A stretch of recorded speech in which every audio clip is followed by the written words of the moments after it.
Welcome to the fascinating world of musical instruments.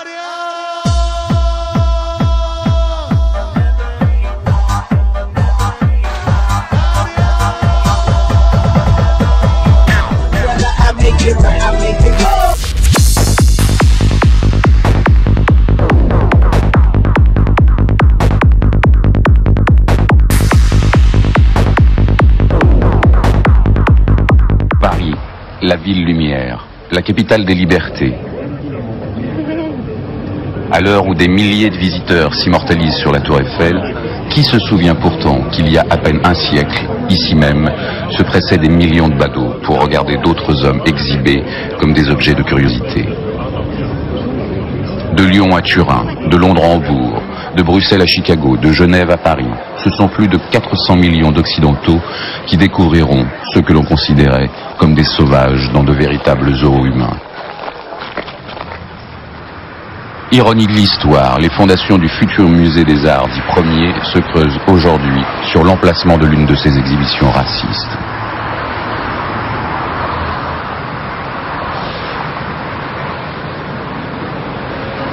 Les toutes premières et rarissimes images d'Africains tournées en Europe nous dévoilent une partie de cette histoire inavouable.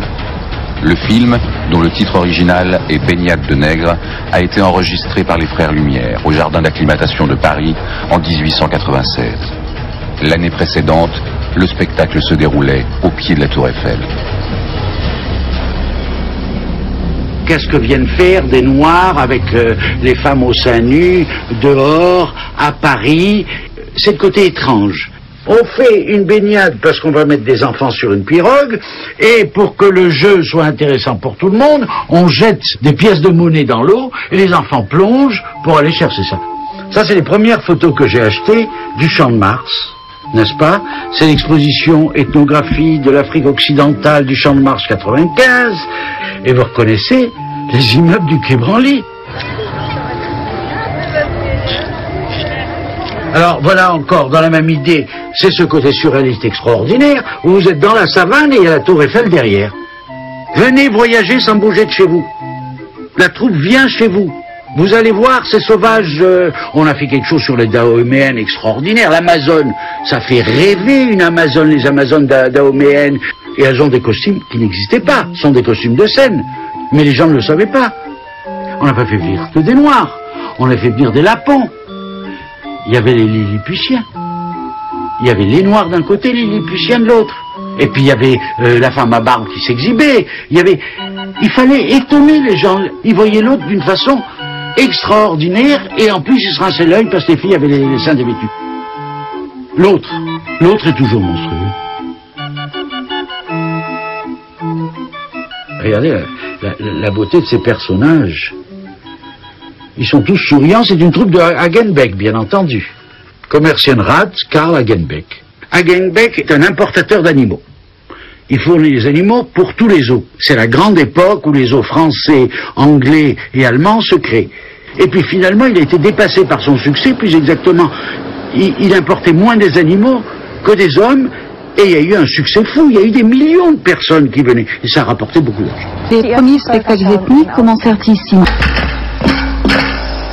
Sur les traces de l'américain Barnum, l'inventeur au cirque des exhibitions de monstres, les spectacles anthropozoologiques, dira lui-même Karl Hagenbeck, vont connaître un succès immédiat et mondial. Des dizaines d'impresarios courent le Pacifique, l'Asie, l'Amérique du Sud et surtout l'Afrique, à la recherche de populations de plus en plus exotiques, jugées sauvages ou spectaculaires. Au total, ce seront des centaines de troupes, des milliers d'hommes, de femmes et d'enfants qui seront acheminés vers l'Europe et les États-Unis pour être exhibés dans les zoos, les expositions, les foires, les cirques, sur la scène des cabarets et des music-halls. Transportés comme des animaux rares, ces hommes savaient-ils qu'ils allaient devenir, malgré eux, les acteurs des fantasmes de l'Occident? Un des premiers clients d'Hagenbeck est Geoffroy Saint-Hilaire, le directeur du jardin d'acclimatation de Paris.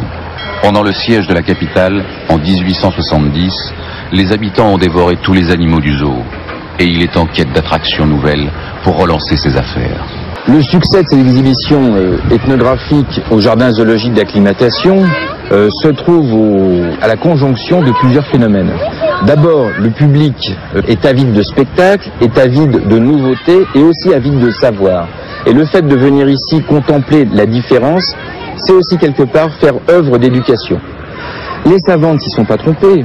Dès la première exhibition ethnographique, celle des Nubiens en 1877, les anthropologues, les membres de la Société d'anthropologie de Paris, sont venus au Jardin d'acclimatation pour mesurer les individus qu'ils avaient à disposition. Le 19e siècle est un grand mouvement de révolution de la pensée scientifique. On est dans une période de positivisme, c'est-à-dire qu'on a besoin, on pense avoir besoin du maximum d'informations sur tout. Et que l'information, à ce niveau-là, c'est le savoir, donc le pouvoir. Et les anthropologues se lancent donc dans cette récolte d'informations gigantesques concernant les autres populations, ce qu'ils appelaient à l'époque les autres races, d'abord pour enrichir le savoir, et en plus pour avoir l'impression de pouvoir contrôler les autres.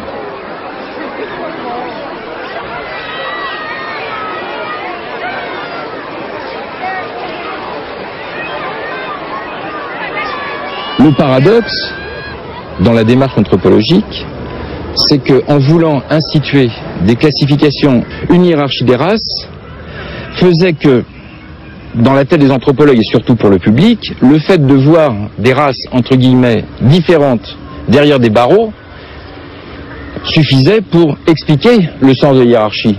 Il n'y avait pas besoin de faire des grands discours. Quand vous êtes d'un côté d'une cage et que vous regardez des gens qui sont enfermés dedans, même si ce sont des barreaux symboliques, à défaut d'être matériels, vous voyez tout de suite où se situe le pouvoir et où se situe le savoir. Au milieu du 19e siècle apparaît évidemment le darwinisme avec le concept de sélection.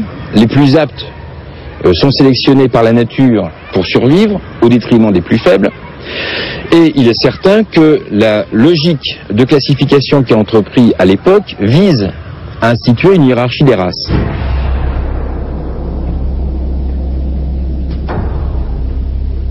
Comment passer du monde animal à l'homme?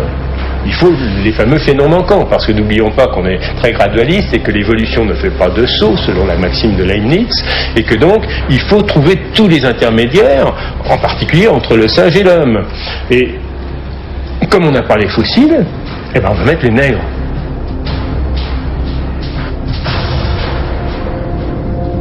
Ce qui permet à la fois de les rabaisser à la condition dans laquelle l'esclavage les avait rabaissés sans culpabiliser, et puis en même temps de justifier la théorie de l'évolution.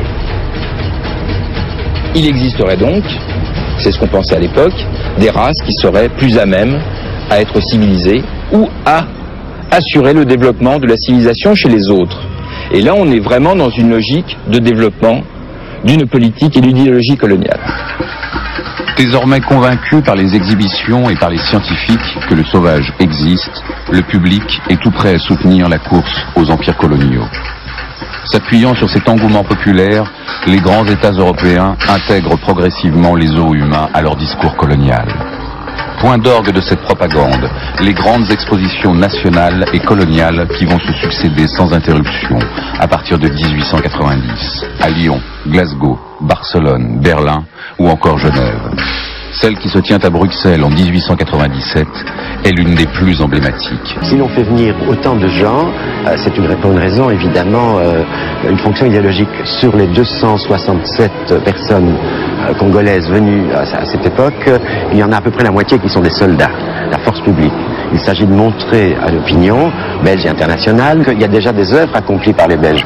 Les Bangalas qui viendront feront des démonstrations de leur talent de piroguier, mais aussi le reste du temps, ils seront devant les habitations qui ont été reconstituées pour vaquer à leur vie quotidienne, protégés d'ailleurs du public par un grillage.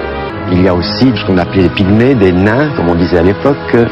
À côté de ces gens qui sont vêtus, mais vêtus sommairement, qui incarnent peut-être l'idée qu'on se faisait du sauvage, parallèlement, toujours sur le même site, il y a un village qui est animé par un prêtre belge, le père l'abbé Van Impe, qui lui a un tout autre projet. Il veut montrer que les Congolais sont adaptables, civilisables, dans le cadre d'un village d'un type différent, qui ne serait pas authentique ou primitif. Il montre des jeunes enfants, garçons et fillettes, qui ont été élevés chrétiennement, qui sont habillés à l'occidental, qui sont des exemples de réussite d'acculturation.